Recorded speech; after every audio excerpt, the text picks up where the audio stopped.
Subscribe कीजिए SDM public school channel को और बेल आइकन को दबाइए। नमस्कार बच्चों, जीवन मूल्य कक्षा में आपका स्वागत है। बच्चों, आज हम कक्षा 5 का पाठ नंबर 5 पढ़ेंगे, जिसका नाम है बल से अच्छी बुद्धि। यानी बच्चों, जो आदमी कितना भी पहलवान क्यों ना हो, अगर उसमें बुद्धि नहीं है तो उसका बल एकदम बेकार होता है। ठीक है, आइए पढ़ना आरंभ करते हैं। एक बार पूरे देश में अकाल पड़ गया। इस कारण सारे तालाब, कुएं और नदियां सूख गए थे। अकाल के कारण पूरे देश में हाहाकार मच गया। सभी जीव जंतु भूख प्यास से मरने लगे। तो बच्चों, एक समय की बात है कि एक बार पूरे देश में अकाल पड़ा। अकाल जब पड़ता है तो सारे कुएं, तालाब, नदियां सूख जाते हैं और हरियाली खत्म हो जाती है। तो उससे क्या होता है, जीव जंतु, मनुष्य सभी भूख प्यास से तड़पने लगते हैं और मरने लगते हैं। इसी अकाल के कारण जंगली हाथियों का एक समूह बड़ी कठिनाई में था। सारे हाथी इकट्ठे हुए और अपने राजा के पास गए और कहा, हे राजा, हम पानी के बिना नहीं रह सकते। यदि तत्काल पानी का प्रबंध नहीं हुआ तो एक एक करके हम सभी मर जाएंगे। हाथियों के राजा ने कहा, अच्छा मित्रों, हम पानी की खोज में कहीं और चलते हैं। हमने अपने राजा की बात सुनकर सारे हाथी पानी की खोज में जंगल के अंदर चले गए। बहुत दूर जाने पर वे पानी के एक तालाब के निकट पहुंचे। सभी हाथी पानी को देखकर बहुत खुश हुए। उन्होंने वहां जी भरकर पानी पिया। खरगोशों का एक समूह भी उसी तालाब के किनारे रहता था। तो बच्चों, उस तालाब के किनारे एक खरगोशों का समूह भी रहता था। वे हाथियों को देखकर भयभीत थे और स्वयं को बचाने की सोचने लगे। बहुत से खरगोश मर गए क्योंकि हाथियों ने उन्हें पैरों से कुचल दिया था। ये सभी तालाब के पानी को भी गंदा कर देंगे और हमें शांति से कभी नहीं रहने देंगे। तो जो खरगोश थे, उन्होंने सोचा, भाई अगर ये हाथी ऐसे ही रहे तो एक तो तालाब का पूरा पानी गंदा कर देंगे और हमें यहाँ जीने नहीं देंगे। उसी रात सारे खरगोश इकट्ठे हुए और उन्होंने इस विकट समस्या पर विचार किया।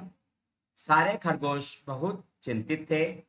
उन्होंने कहा, हम लड़ाई में कभी भी हाथियों को नहीं हरा सकते, लेकिन अपनी बुद्धि के बल पर हम ऐसा कर सकते हैं।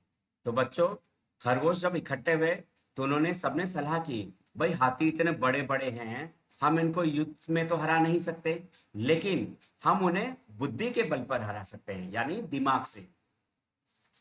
सब खरगोशों की यह बात सुनकर उनमें से एक बहुत बुद्धिमान और अनुभवी खरगोश बोला, चिंता मत करो, मैं कल यह समस्या हल कर दूंगा।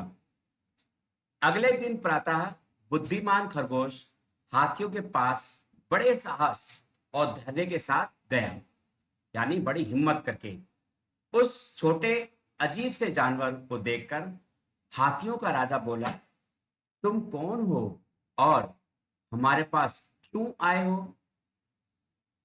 बुद्धिमान खरगोश बोला, मैं एक खरगोश हूं और मैं चंद्रमा का दूत हूं। मुझे तुम्हारे पास उसी के द्वारा भेजा गया है। वह हमसे क्या चाहता है? हाथियों के राजा ने पूछा। चंद्रमा देवता आपसे बहुत नाराज हैं। उन्होंने कहा कि आप लोगों ने बहुत बड़ा अपराध किया है। बहुत बड़ा अपराध? परंतु यह कैसे संभव है? हाथियों का राजा बोला। खरगोश बोला, चंद्रदेव उसी तालाब में रहते हैं जिसमें आपने स्नान किया था। और पानी को गंदा किया है। आपने चंद्रदेव के घर को नष्ट करने का प्रयास किया है और वह आप सबको नष्ट कर देंगे।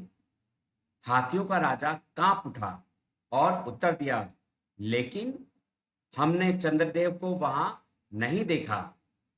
खरगोश बोला, मैं प्रयास करूंगा कि आज रात आप चंद्रदेव से मिल सकें। आज रात आप जब तालाब के किनारे एकत्रित हो जाना। ऐसा कहकर खरगोश वहां से चला गया। रात में सारे हाथी तालाब के किनारे चंद्रदेव को देखने के लिए इकट्ठे हुए।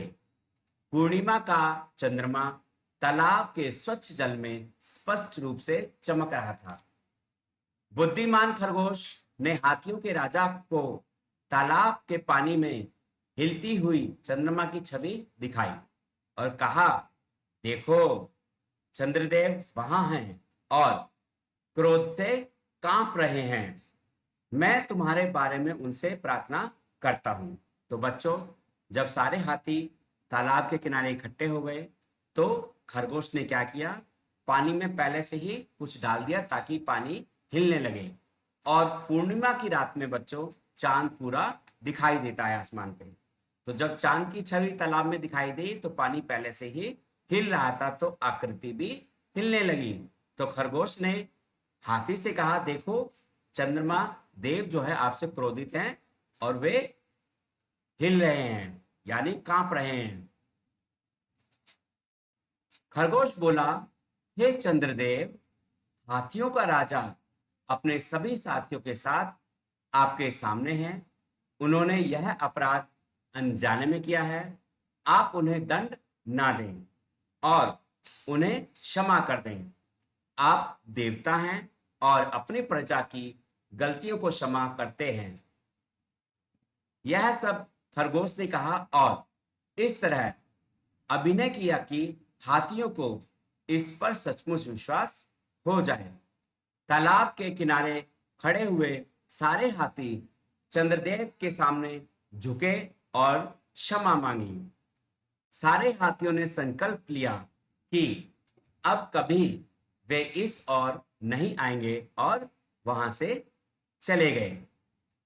सभी हाथी खरगोश की बुद्धिमानी के कारण तालाब से दूर गए। अब सारे खरगोश बहुत खुश थे। उनकी मुश्किल समाप्त हो चुकी थी।